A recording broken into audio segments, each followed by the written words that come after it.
টাকা আর ক্ষমতার এক নেশা ধরানো খেলা, যেখানে প্রতিটা পদক্ষেপ মানেই মৃত্যুর সাথে পাঞ্জা লড়া। চারিদিকে যখন বড় বড় প্রভাবশালী আর রাঘববলদের আনাগোনা, তখন তাদের তৈরি করা এই অপরাধের জাল ছেঁড়া কি আদেও সম্ভব? আজকের গল্পটা এমন এক অকুতোভয় অফিসারের, যে একাই লড়ে যাচ্ছে পুরো এক সিস্টেমের বিরুদ্ধে। কিন্তু এই অন্ধকার জগতের লড়াইটা শুধু পেশি শক্তির নয়, বরং বুদ্ধির আর চরম ধৈর্যের। সবচেয়ে বড় চমক তো তখন লাগে যখন দেখা যায় তদন্তের পরতে পরতে লুকিয়ে আছে আপন মানুষেরই চরম বিশ্বাসঘাতকতা। যাকে জান দিয়ে ভালোবাসা যায়, সেই মানুষটি যখন মাঝপথে বড় কোনো প্রতারণা করে বসে, তখন নিজের জীবন বাঁচানোই হয়ে পড়ে দায়। কেনই বা প্রিয় মানুষটি হঠাৎ শত্রু হয়ে উঠল? এটি কি শুধুই ক্ষমতার মোহ, নাকি এর আড়ালে লুকিয়ে আছে অন্য কোনো বড় কোনো মিশন? অন্ধকার জগতের রহস্য, রোম্যান্স আর বুক কাঁপানো সব টুইস্ট নিয়ে আজকের এই সিনেমা, যেখানে শেষ মুহূর্ত পর্যন্ত বোঝার উপায় নেই কে বন্ধু আর কে শত্রু। চলুন আমরাও সরাসরি ঢুকে পড়ি সেই রহস্যের গভীরে। আজ আমরা যে সিনেমাটি নিয়ে কথা বলবো তার নাম ক্যাসিনো। গল্পের শুরুতেই আমরা দেখতে পাই একটি মেয়ে দেশের অত্যন্ত প্রভাবশালী ব্যক্তিবর্গ ও রাজনীতিবিদদের একটি গোপন মিটিং এর ভিডিও করছে। এই লোকগুলো মূলত মানি লন্ডারিং এর সাথে জড়িত, যারা দেশের টাকা অবৈধভাবে বিদেশে পাচার করে দেয়। ভিডিও করার সময় দুর্ভাগ্যবশত তারা মেয়েটিকে দেখে ফেলে এবং তাকে ধরার চেষ্টা করে। মেয়েটি প্রাণপণ চেষ্টায় সেখান থেকে দ্রুত পালিয়ে যেতে সক্ষম হয়। এই মেয়েটির নাম আদ্রি, পেশায় সে একজন সাংবাদিক। আদ্রি এই চক্রের সবার বিরুদ্ধে একটি বিস্তারিত রিপোর্ট তৈরি করে। এই চক্রের মূলে রয়েছেন মোনায়েম খান, যিনি দেশের বড় বড় রাজনীতিবিদ ও সরকারি আমলাদের অত্যন্ত ঘনিষ্ঠ এবং যার হাত ধরেই দেশের সিংহভাগ অর্থ পাচার হয়। তার ডান হাত হিসেবে কাজ করেন রানিং কমিশনার বদরুল। তাদের সাথে আরো অনেক লোকাল এজেন্ট যুক্ত হয়ে পুরো বাংলাদেশে মানি লন্ডারিং এর একটি বিশাল নেটওয়ার্ক তৈরি করেছে। এই কাজে তাদের সাহায্য করছে বিদেশি কোনো আইন প্রণয়নকারী সংস্থা বা ব্যক্তি, তবে তাদের পরিচয় এখনো অজানায় রয়ে গেছে। আদ্রি তার তৈরি করা এই রিপোর্টটি প্রকাশের জন্য তার বসের কাছে জমা দেয়, কিন্তু তার বস মোনায়েম খানের কাছ থেকে মোটা অঙ্কের ঘুষ খেয়ে উল্টো আদ্রির খবরটি তাদের জানিয়ে দেয় এবং নিউজটি আর প্রকাশ করে না। এর জের ধরে কমিশনার বদরুল গুন্ডা বাহিনী নিয়ে আদ্রির বাসায় হামলা চালায়। তারা আদ্রিকে নির্মমভাবে হত্যা করে তার বাসার সুইমিং পুলে ফেলে রেখে চলে যায়। এর বেশ কিছুদিন পর এক সাধারণ মানুষ পুকুরে বড়শি দিয়ে মাছ ধরার সময় তার বড়শিটি পানির নিচে আটকে যায়। টানার এক পর্যায়ে বড়শি ছিঁড়ে গেলে লোকটি লক্ষ্য করে পানির নিচ থেকে অগণিত টাকা ভেসে উঠছে। ভয়ে সে তৎক্ষণাৎ পুলিশকে খবর দিলে সেখানে পুলিশ ও সংবাদকর্মীরা উপস্থিত হয়। এই রহস্যময় কেসটি তদন্তের দায়িত্ব পান সিআইডি অফিসার নেওয়াজ, যে আমাদের গল্পের নায়ক। তদন্তে নেমে নেওয়াজ জানতে পারে যে পুকুরটি কমিশনার বদরুলের নামে লিজ নেওয়া। নেওয়াজ আগে থেকেই জানতো যে বদরুল মানি লন্ডারিং এর সাথে যুক্ত।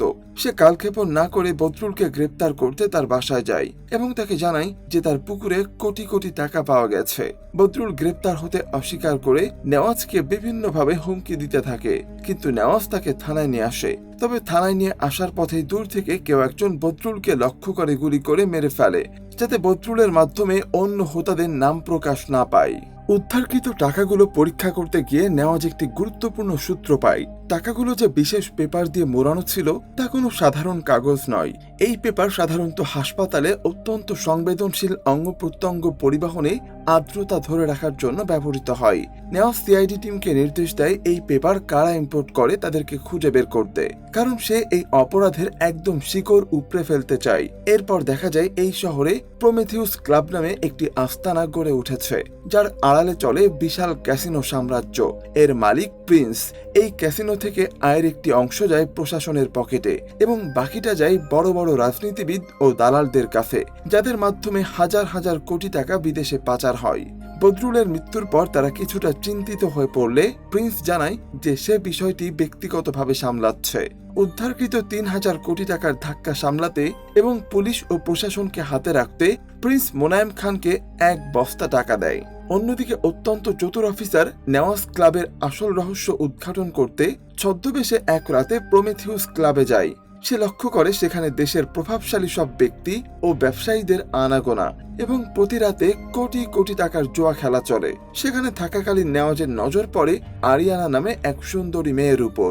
নেওয়াজ তার সাথে পরিচিত হওয়ার জন্য বলিউড স্টাইলে নিজেকে রাহুল বলে পরিচয় দেয়, কিন্তু আরিয়ানা তাকে পাত্তা না দিয়ে সোজাসুজি জানিয়ে দেয় যে এটি কোনো সিনেমা নয়, বরং সেও কাজলের মতো কেউ নয়।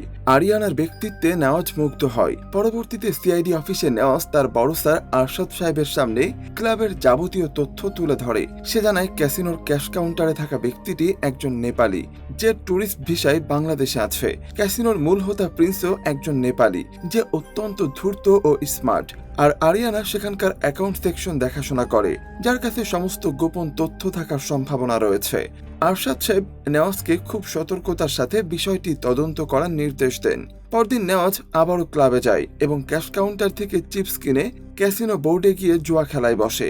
আর উপরের ঘরে বসে প্রিন্স মনিটরের মাধ্যমে নেওয়াজের প্রতিটি পদক্ষেপ নিবিড়ভাবে পর্যবেক্ষণ করতে থাকে। প্রিন্স সিসিটিভির ফুটেজে খেয়াল করে দেখে যে নেওয়াজ একের পর এক বাজি ধরছে আর জিতে যাচ্ছে। বিষয়টি তার পছন্দ হয় না। সে আরিয়ানাকে ডেকে নির্দেশ দেয় নেওয়াজের পাশে গিয়ে বসতে এবং যে কোনো উপায়ে তাকে হারিয়ে দিতে। প্রিন্সের কথা মতো আরিয়ানা গিয়ে নেওয়াজের পাশে বসে। তাকে দেখে নেওয়াজ স্বভাবসুলভ ভঙ্গিতে বলে ওঠে, বাহ, কি সৌভাগ্য আমার, না চাইতে আজ বেবি পাশে। আরিয়ানা মুচকি হেসে পাল্টা জবাব দেয়, আবার যেন অভাগা হয়ে যেও না। কিন্তু নেওয়াজ আত্মবিশ্বাসের সাথে জানায় যে তার হারার কোনো সুযোগ নেই। এরপর আরিয়ানার উপস্থিতিতে খেলা আবার শুরু হয়, কিন্তু এবার পাশা উল্টে যায়। নেওয়াজ একের পর এক বাজি হারতে শুরু করে। আসলে এর পেছনে ছিল আরিয়ানার এক সূক্ষ্ম কারসাজি। আরিয়ানা পাশে বসে কার্ডের নম্বরগুলো দেখে টেবিলের নিচ দিয়ে আঙ্গুল দিয়ে সংকেত দিচ্ছিল, যা প্রতিপক্ষের একজনের জুতোর উপর প্রতিচ্ছবি হিসাবে ভেসে উঠছিল। ওদিকে উপরের ঘর থেকে প্রিন্স রিমোট কন্ট্রোলের সাহায্যে বোর্ড নিয়ন্ত্রণ করছিল। ফলস্বরূপ নেওয়াজ পুরোপুরি হেরে গিয়ে লুজার হয়ে যায়। নেওয়াজ হারলেও দমে যাওয়ার পাত্র নয়। সে বোর্ডের চারপাশে পায়চারি করার সময় তাদের চালাকিটা ধরে ফেলে। সে স্পষ্ট দেখতে পায় আরিয়ানার আঙ্গুলের সংকেত ওই লোকের জুতোর চকচকে তলায় প্রতিফলিত হচ্ছে। সব বুঝেও নেওয়াজ না বোঝার ভান করে থাকে। আরিয়ানা বিদ্রুপ করে বলে, তুমি তো লুজার হয়ে গেলে। নেওয়াজ তখন গভীর কণ্ঠে বলে, কেউ খেলে টাকার জন্য আর কেউ খেলে সঙ্গ পাওয়ার জন্য। এতক্ষণ তুমি যে আমার পাশে বসেছিলে তাতেই আমি হেরে গিয়েও জিতে গেছি।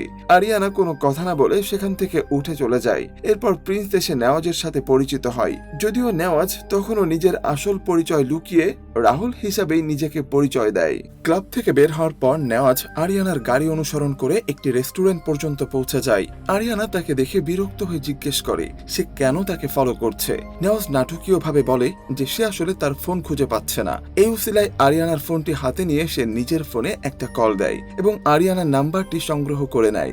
আরিয়ানা তার এই চালাকি ধরে ফেলে বলে, নাম্বার নেওয়ার জন্য এত নাটক, আপনি কি হিন্দি সিনেমা বেশি দেখেন? নেওয়াজ হেসে উত্তর দেয়, হিন্দি নয় ম্যাডাম, হলিউড দেখি। তার অতিরিক্ত ফ্লার্টিং দেখে আরিয়ানা আবারও তাকে এড়িয়ে চলে যায়। পরবর্তী দৃশ্যে দেখা যায় প্রিন্স ও আরিয়ানা তাদের লোকবল নিয়ে আলোচনায় বসেছে। তাদের বর্তমান পদ্ধতিতে মানি ট্রান্সফার করা কঠিন হয়ে পড়েছে, তাই অল্টারনেটিভ কোনো পথ খোঁজা দরকার।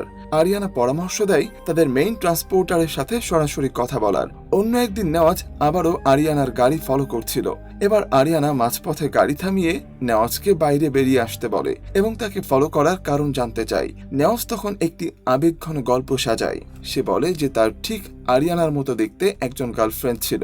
তাকে দেখলেই পুরনো দিনের দুঃখের কথা মনে পড়ে যায়। আরিয়ানা রসিকতা করে তাকে পেইন কিলার খাওয়ার পরামর্শ দিলে নেওয়াজ বলে, আমার তো মনে হয় আপনি আমার পেইন কিলার। নেওয়াজের এই রসবোধ আরিয়ানার মনে জায়গা করে নেয় এবং তাদের মধ্যে বন্ধুত্বের সম্পর্ক তৈরি হয়। নেওয়াজ কথা ছলে এই বন্ধুত্বকে বিয়ে এবং ভবিষ্যৎ পরিকল্পনার দিকে নিয়ে যেতে চাইলে আরিয়ানা হাসি মুখে তাকে প্রেমের ফাঁদে ফেলে রেখে চলে যায়। তবে নেওয়াজ আসলে প্রেমের পাশাপাশি তার পেশাদার দায়িত্ব পালন করছিল। তাদের গতিবিধি পর্যবেক্ষণ করে সে নিশ্চিত হয় যে আগামীকাল বড় অঙ্কের টাকা পাচারের পরিকল্পনা করা হয়েছে। এর সাথে কিছু অসাধু রাজনীতিবিদ, ব্যবসায়ী এবং এমনকি আইন শৃঙ্খলা বাহিনীর কিছু সদস্যও জড়িত। কালক্ষেপণ না করে নেওয়াজ তার বড় স্যার আরশাদ সাহেবের কাছ থেকে ক্যাসিনো ক্লাবে অভিযান চালানোর অনুমতি নেয়। পুলিশ নিয়ে নেওয়াজ যখন প্রমেথিউস ক্লাবে রেড দেয় তখন সেখানে তুলকালাম কাণ্ড শুরু হয়ে যায়। উপরের ঘরে বসে প্রিন্স সব দেখে বুঝতে পারে যে সে বিপদে পড়েছে। সে তার বিশ্বস্ত লোকদের নিয়ে ক্লাবের গোপন সুড়ঙ্গ দিয়ে পালিয়ে যায়, কিন্তু নিচের ফ্লোরে আরিয়ানাকে দেখা যায় একদম নিশ্চিন্ত মনে বসে থাকতে। নেওয়াজ তাকে গিয়ে বলে, you are under arrest. Nawaz যখন ক্লাবের পাসওয়ার্ড চাই আরিয়ানা তখন দুটি শর্ত দেয়। সে জানায় যে প্রিন্স অলরেডি পালিয়ে গেছে, তবে তাকে ধরতে সে সাহায্য করতে পারে। শর্ত দুটি হলো, প্রথমত তাকে এই ক্লাব থেকে বের করতে হবে এবং দ্বিতীয়ত তার নামে একটি ভুয়া ওয়ারেন্ট জারি করতে হবে। এতে প্রিন্স বিশ্বাস করবে যে আরিয়ানা সব নথিপত্র নিয়ে পুলিশের হাত থেকে পালিয়ে গেছে। নেওস তার শর্ত মেনে নিয়ে মন্ডল নামের এক সহকর্মীর সাথে আরিয়ানাকে সেখান থেকে সরিয়ে দেয়। এরপর আরিয়ানার দেওয়া পাসওয়ার্ড দিয়ে নেওয়াজ ক্লাবের গোপন কক্ষে তল্লাশি চালিয়ে হাজার হাজার কোটি অবৈধ টাকা উদ্ধার করে। পরের দৃশ্যে দেখা যায় নেওয়াজ আরিয়ানাকে একটি জায়গায় ধরে ফেলে, কারণ আরিয়ানা প্রিন্সকে ধরিয়ে দেওয়ার কথা বলে মূলত নেওয়াজের সাথে প্রতারণা করছিল। নেওয়াজ কঠোরভাবে প্রিন্সের লোকেশন জানতে চাইলে আরিয়ানা বললে ওরা আমাকে মারবে, আর না বললে তুমি মারবে। নেওয়াজ তাকে রক্ষার প্রতিশ্রুতি দিলে আরিয়ানা টিপ্পনি কেটে বলে, প্রতিশ্রুতি তো তোমার এক্স গার্লফ্রেন্ডকেও দিয়েছিলে, তাকে তো বাঁচাতে পারোনি। এই কথায় নেওয়াজ থমকে যায়। সে অবাক হয়ে জানতে চায় আরিয়ানা এত তথ্য কিভাবে পেল। তখন নেওয়াজ ফ্ল্যাশব্যাকে ফিরে যায়। গল্পের শুরুতে যে সাংবাদিক মেয়ে আদ্রিকে দেখা গিয়েছিল সেই ছিল নেওয়াজের গার্লফ্রেন্ড। আদ্রি নেওয়াজকে অনেক গোপন তথ্য দিয়ে সাহায্য করত। যেদিন গুন্ডারা আদ্রিকে মারতে আসে, আদ্রি নেওয়াজকে ফোন করেছিল, কিন্তু কাজের চাপে নেওয়াজ তা ধরতে পারেনি। পরে অনেকগুলো মিসকল দেখে সে আদ্রির বাসায় গিয়ে সুইমিং পুলে তার নিথর দেহ দেখতে পায়। সেই স্মৃতি মনে করে নেওয়াজ এখনো ব্যথিত হয়। সব শুনে আরিয়ানা নরম সুরে বলে, তাহলে তো তোমার কোনো দোষ ছিল না, তুমি নতুন করে জীবন শুরু করো। নেওয়াজ সুযোগ বুঝে বলে, তুমি তো রাজি হচ্ছ না। আরিয়ানা হেসে জবাব দেয়, তাহলে আর আদ্রির কথা ভাবা যাবে না, শুধু আমাকে নিয়েই ভাবতে হবে। এরপর থেকে নেওয়াজ ও আরিয়ানার মধ্যে নিয়মিত প্রেম চলতে থাকে। তাদের রসায়ন যখন গভীর হচ্ছে, অন্যদিকে নেওয়াজ এই কেসটির শিকড় সন্ধানে আরো তৎপর হয়ে ওঠে। সে তার বড় স্যার আরশাদ সাহেবকে জানায় যে এই চক্রটি একটি সুসংবদ্ধ চেইন হিসাবে দীর্ঘ বছর ধরে মানি লন্ডারিং করে আসছে, যেখানে মোনায়েম খানের পাশাপাশি দেশের প্রভাবশালী রাজনীতিবিদ এবং প্রশাসনের উচ্চপদস্থ কর্মকর্তারা সরাসরি জড়িত। নেওয়াজ হায়ার অথরিটির কাছে এই চক্রের সবাইকে ট্র্যাক করার অনুমতি চায়, তবে সে একটি শর্ত দেয়, এই অভিযানের খবর যেন নেওয়াজ এবং আরশাদ সাহেব ছাড়া আর কেউ না জানে। কারণ নেওয়াজ সন্দেহ করছিল যে খোদ প্রশাসনের ভেতরেই কেউ একজন এই অপরাধীদের তথ্য সরবরাহ করছে। নেওয়াজ তার টিম নিয়ে গোপনে তদন্ত চালিয়ে যেতে থাকে এবং সন্দেহভাজন প্রতিটি ব্যক্তির লোকেশন ট্র্যাক করে নজরদারি শুরু করে। এরই মাঝে একদিন নেওয়াজ লক্ষ্য করে তাদের সিআইডি টিমের সদস্য ফ্লোরা আড়ালে গিয়ে খুব সাবধানে কারো সাথে ফোনে কথা বলছে।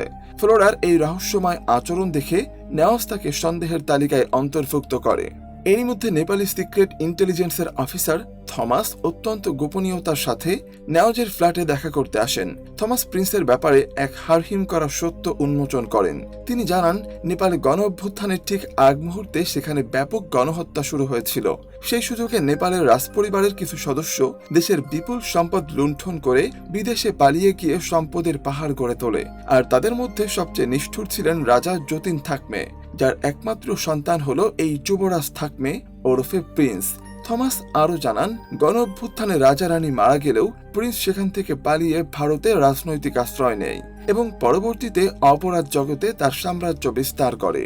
থমাস নেওয়াজকে বলেন যে প্রিন্সকে গ্রেপ্তার করার মতো যথেষ্ট তথ্য প্রমাণ তাদের কাছে নেই। এমনকি প্রমাণ থাকলেও ইন্টারপোল এবং সিআইয়ের কাছ থেকে তাকে ছিনিয়ে আনা অসম্ভব, কারণ তারা সবসময় প্রিন্সকে সুরক্ষা দিয়ে আসছে। থমাস প্রস্তাব দেন যে নেপাল এবং বাংলাদেশে প্রিন্সের করা সমস্ত অপরাধের অকাট্য প্রমাণ তিনি নেওয়াজকে সরবরাহ করবেন, তবে বিনিময়ে প্রিন্সকে তার হাতে তুলে দিতে হবে। তিনি নেপালের জনগণের সামনে প্রিন্সের বিচার করতে চান। নেওয়াজ যখন জানতে চাই কেন তাকেই বেছে নেওয়া হলো, থমাস তখন সাংবাদিক আদ্রির কথা ইঙ্গিত করে বলেন যে আপনজন হারানোর কষ্ট তিনিও বোঝেন। এখান থেকে স্পষ্ট হয় যে প্রিন্সের সাথে থমাসের ব্যক্তিগত শত্রুতা অনেক গভীর। অন্যদিকে আন্তর্জাতিক পর্যায় থেকে ইন্টারপোল অফিসার ফাহাদকে ক্রমাগত চাপ দেওয়া হতে থাকে প্রিন্সকে বাঁচানোর জন্য। ফাহাদ তড়িঘড়ি করে প্রিন্সকে সিআইডির হাত থেকে রক্ষা করতে নিজেরাই তাকে গ্রেপ্তার করতে যান। ঠিক সেই মুহূর্তে নেওয়াজ সেখানে উপস্থিত হয়ে প্রিন্সকে অ্যারেস্ট করার দাবি জানায়। ফাহাদ একটি গ্রেপ্তারি পরোয়ানা দেখালে নেওয়াজ তার তীক্ষ্ণ বুদ্ধিতে ধরে ফেলে যে এটি আসলে ভুয়া। এরপর নেওয়াজ তার কাছে থাকা আসল এবং অথেন্টিক পেপার ফাহাদকে দেখিয়ে প্রিন্সকে নিজের হেফাজতে নিয়ে নেয়। ফাহাদের আর তখন কিছুই করার থাকে না। জেলে নেওয়ার পর নেওয়াজ প্রিন্সকে একটি নথিতে সই করার জন্য চাপ দেয়। প্রিন্স দম্ভের সাথে বলে যে দেশের প্রভাবশালী ব্যক্তিরা তার বন্ধু এবং প্রমাণ ছাড়া তাকে আটকে রাখার ক্ষমতা কারো নেই। নেওয়াজ গর্জে উঠে বলে, তুই যদি কর্পোরেট মাফিয়া হোস তাহলে আমি সরকারি বুলডোজার। সে 24 ঘন্টার মধ্যে সমস্ত প্রমাণ জোগাড় করে প্রিন্সকে সই করানোর চ্যালেঞ্জ ছুড়ে দেয়। ওদিকে ফ্লোরা আসলে প্রিন্সের হয়ে কাজ করছিল। আত্মগোপনে থাকা ক্যাসিনোর 3 জন কর্মচারীর মধ্যে 2 জনকে সে ঠান্ডা মাথায় খুন করে এবং বাকি একজনকে ইন্টারপোল অফিসার ফাহাদের হাতে তুলে দেয়। ফাহাদ লোকটিকে প্রাণনাশের হুমকি দিয়ে স্বীকারোক্তি আদায় করে যে সেই প্রমেথিউস ক্লাবের আসল মালিক এবং সমস্ত অপরাধের হোতা। এই মিথ্যা স্বীকারোক্তির কারণে নেওয়াজের উপর মহলের চাপ বেড়ে যায়। শেষ পর্যন্ত ফাহাদ সিআইডি অফিস থেকে প্রিন্সকে সারিয়ে নিয়ে আসে। দেশের এত বড় একজন অপরাধী এভাবে আইনের ফাঁক দিয়ে বেরিয়ে যাচ্ছে দেখে নেওয়াজ প্রচন্ড ক্ষুব্ধ হয়। প্রিন্স তাকে বিদ্রুপ করে বলে যে বিশ্বের কোনো জেলখানা তাকে আটকে রাখার সাধ্য রাখে না। কিন্তু নেওয়াজ দমে না গিয়ে মনে মনে শপথ নেয় যে এর শেষ সে দেখেই ছাড়বে। পরবর্তী দৃশ্যে দেখা যায় আরিয়ানা গোপনে কারো সাথে ফোনে কথা বলছে। তাকে খুব সাবধানে কাজ করার পরামর্শ দেওয়া হচ্ছে কারণ নেওয়াজ অত্যন্ত চতুর। অন্যদিকে প্রিন্স মোনায়েম খানের সাথে তার বিশাল এক কন্টেইনারের টাকা পাচারের পরিকল্পনা করছে। টাকাগুলো ঢাকা থেকে মোংলা বন্দর হয়ে কলকাতা ও সবশেষে সিঙ্গাপুরে যাবে। প্রিন্স মোনায়েম খানকে নিশ্চিত করতে বলে যেন পুরো রাস্তা ক্লিয়ার থাকে। তবে নেওয়াজ দমে যায়নি। সে বিভিন্ন সোর্স থেকে তথ্য সংগ্রহ চালিয়ে যেতে থাকে। নেপালি এজেন্ট থমাস ইতিমধ্যে নেওয়াজকে এমন কিছু সংবেদনশীল তথ্য সরবরাহ করেছে যা ইন্টারপোলের পক্ষেও খণ্ডন করা কঠিন হয়ে দাঁড়াবে। অন্যদিকে ইন্টারপোল অফিসে বিদেশি এজেন্ট ডেভিডের সাথে প্রিন্স পরবর্তী পরিকল্পনা নিয়ে আলোচনা করছিল। প্রিন্স জানতে চায় তাদের পরবর্তী গন্তব্য কোথায়। ডেভিড জানায় তাদের এবার পাপুয়া নিউ গিনিতে যেতে হবে। ঠিক সেই মুহূর্তে নেওয়াজ সেখানে উপস্থিত হয় প্রিন্সকে গ্রেপ্তার করার জন্য। ফাহাদ ক্ষিপ্ত হয়ে নেওয়াজের কাছে জানতে চায় সে কার অনুমতিতে এখানে এসেছে। নেওয়াজ তখন শান্তভাবে বাংলাদেশ সরকারের বিশেষ পারমিশন লেটারটি দেখিয়ে দেয়। আইনি বাধ্যবাধকতার কারণে ফাহাদ তখন নিরুপায় হয়ে পড়ে। নেওয়াজ প্রিন্সকে গ্রেপ্তার করে ওখান থেকে বের হয়ে আসে। নিরাপত্তার খাতিরে নেওয়াজ তার টিমের বাকি সদস্যদের অন্য রাস্তা দিয়ে যেতে বলে এবং সে নিজে প্রিন্সকে নিয়ে একটি আলাদা পথে রওনা হয়। তাদের গাড়িটি চালাচ্ছিল ফ্লোরা। নেওয়াজ আগে থেকেই জানতো যে ফ্লোরা অপরাধীদের হয়ে কাজ করছে, তাই সে অত্যন্ত সতর্ক ছিল। এক পর্যায়ে ফ্লোরা নেওয়াজকে চলন্ত গাড়িতেই মেরে ফেলার চেষ্টা করলে দুজনের মধ্যে প্রচন্ড হাতাহাতি শুরু হয়। ধস্তাধস্তির এক পর্যায়ে নেওয়াজ ফ্লোরাকে গাড়ি থেকে ধাক্কা দিয়ে ফেলে দেয়। ঠিক সেই মুহূর্তে অন্য একটি গাড়ি দ্রুত গতিতে এসে ফ্লোরাকে ধাক্কা দিলে সে ঘটনাস্থলেই মারা যায়। ঠিক তখনই একটি রহস্যময়ী গাড়ি থেকে কেউ একজন আরিয়ানাকে কিডন্যাপ করে নিয়ে যায়। নেওয়াজ আরিয়ানাকে অনেক ভালোবাসতো এবং সে ছিল নেওয়াজের দুর্বল জায়গা। আরিয়ানার জীবনের বিনিময়ে প্রিন্সকে মুক্তি দেওয়ার দাবি জানানো হলে নেওয়াজ আরিয়ানাকে বাঁচাতে প্রিন্সকে ছেড়ে দিতে বাধ্য হয়। মুক্তি পেয়ে প্রিন্স দম্ভের সাথে চিৎকার করে বলে ওঠে, আই অ্যাম দ্য কিং। ঠিক সেই মুহূর্তেই সবাইকে স্তম্ভিত করে দিয়ে আরিয়ানা পিস্তল বের করে নেওয়াজের বুকে গুলি চালিয়ে দেয়। নেওয়াজ বিশ্বাসই করতে পারছিল না যে তার ভালোবাসার মানুষটি তার সাথে এমন ছলনা করতে পারে। গুলিবিদ্ধ নেওয়াজ মাটিতে লুটিয়ে পড়ে আর তারা সবাই মিলে সেখান থেকে পালিয়ে যায়। আশঙ্কাজনক অবস্থায় নেওয়াজকে হাসপাতালে ভর্তি করা হয় এবং তার বুক থেকে গুলিটি বের করা হয়। ভাগ্যক্রমে নেওয়াজের বড় কোনো ক্ষতি হয় না। হাসপাতালে থাকাকালীন একজন সিআইডি কর্মকর্তা এসে খবর দেন যে আজকেই টাকার কন্টেইনারটি পাচার করা হচ্ছে। অসুস্থ শরীর নিয়ে নেওয়াজ তাৎক্ষণিক পুলিশ ফোর্স নিয়ে অভিযানে নামে এবং পাচারের ট্রাকটি যে রাস্তা দিয়ে যাবে তা ব্লক করে দেয়। সফল অভিযানে তারা কন্টেইনার থেকে হাজার হাজার কোটি টাকা উদ্ধার করে এবং মোনায়েম খানকে হাতে নাতে গ্রেপ্তার করে আইনি প্রক্রিয়া শুরু করে। অন্যদিকে রাতের অন্ধকারে প্রিন্স আরিয়ানাকে নিয়ে পালিয়ে যাওয়ার সময় হঠাৎ থমাস তাদের গাড়িতে হামলা চালায়। দুর্ঘটনার কবলে পড়ে প্রিন্স ও আরিয়ানা দুজনেই জ্ঞান হারিয়ে ফেলে। পরদিন সকালে যখন প্রিন্সের জ্ঞান ফেরে সে নিজেকে একটি নৌকায় শিকল দিয়ে বাঁধা অবস্থায় দেখতে পায়। সে দেখে থমাস তাকে নদীপথে কোথাও নিয়ে যাচ্ছে। প্রিন্স আরিয়ানার কথা জিজ্ঞেস করলে থমাস জানায় তার শত্রুতা শুধু প্রিন্সের সাথে, তাই সে মেয়েটিকে ওখানেই ফেলে এসেছে। ফ্ল্যাশব্যাকে থমাস ও প্রিন্সের শত্রুতার আসল কারণ উন্মোচিত হয়। 2016 সালে নেপালে থমাসের বোন প্রিন্সের ক্যাসিনো ব্যবসা ও যাবতীয় অপরাধের রেকর্ড সংগ্রহ করে প্রশাসনের কাছে জমা দিয়েছিল। প্রতিশোধ নিতে প্রিন্সের লোকেরা থমাসের বোনকে নির্মমভাবে হত্যা করে। সেই থেকে থমাস শপথ করেছিল যে সে প্রিন্সকে আইনের আওতায় এনে ফাঁসিতে ঝোলাবে। কথোপকথনের মাঝেই হঠাৎ আরিয়ানা অন্য একটি নৌকা নিয়ে এসে থমাসকে আক্রমণ করে। তাদের মধ্যে গোলাগুলি শুরু হয় এবং এক পর্যায়ে থমাস গুলিবিদ্ধ হয়ে আহত হন। আরিয়ানা প্রিন্সকে মুক্ত করলে প্রিন্স নিষ্ঠুরভাবে থমাসকে গুলি করে মেরে ফেলে। এই ঘটনার পর প্রিন্সের মনে আরিয়ানার প্রতি যেটুকু সন্দেহ ছিল তা পুরোপুরি দূর হয়ে যায় এবং সে আরিয়ানার উপর শতভাগ ভরসা করতে শুরু করে। আরিয়ানা সুযোগ বুঝে তাদের পরবর্তী পরিকল্পনা জানতে চায়। প্রিন্স জানায় দেশ থেকে সব অবৈধ টাকা নিয়ে তারা চিরতরে বিদেশে চলে যাবে এবং তাদের জন্য অপেক্ষা করছে পুরো এশিয়ার মানি লন্ডারিং এর প্রধান হোতা ম্যাক্স। এদিকে সিআইডি প্রতি মুহূর্তে তাদের লোকেশন ট্র্যাক করছিল। তারা বুঝতে পারে আজ রাতে একটি সিকিউর নাম্বারে সব টাকা পাচার হবে। নেওস তার টিমকে চূড়ান্ত মিশনের জন্য প্রস্তুত হতে বলে।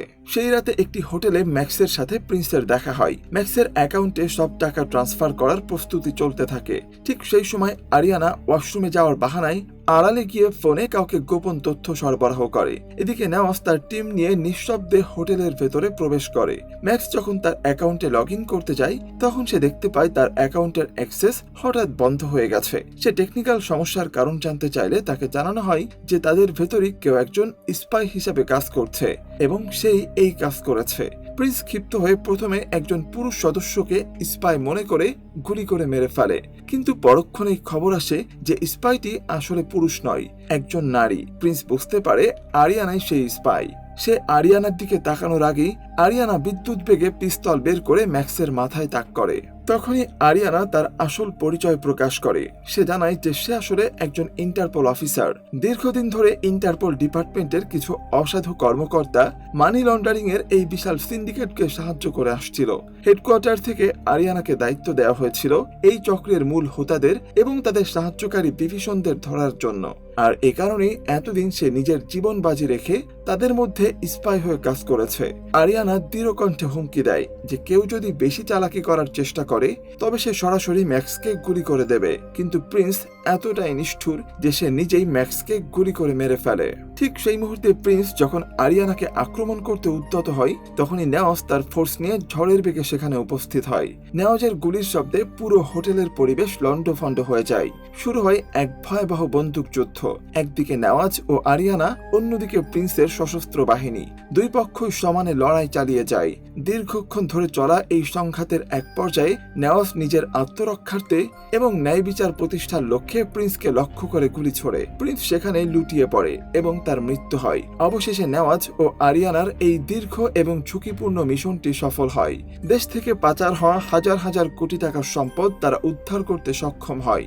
এই লড়াই শুধু অপরাধীদের বিরুদ্ধে ছিল না, বরং তা ছিল দেশের সম্পদ রক্ষার এক অদম্য লড়াই। সব প্রতিকূলতা জয় করে গল্প শেষে নেওয়াজ ও আরিয়ানার মিলন হয়, যারা পেশাগত দায়িত্বের পাশাপাশি একে অপরের প্রতি নিখাত ভালোবাসার প্রমাণ দিয়েছে।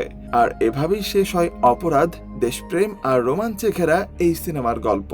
তো বন্ধুরা, আজকের এই সিনেমাটির বিস্তারিত গল্পটি আপনাদের কেমন লাগলো তা অবশ্যই কমেন্ট বক্সে জানাবেন। আর চ্যানেলে নতুন হয়ে থাকলে অবশ্যই সাবস্ক্রাইব করতে ভুলবেন না। ধন্যবাদ।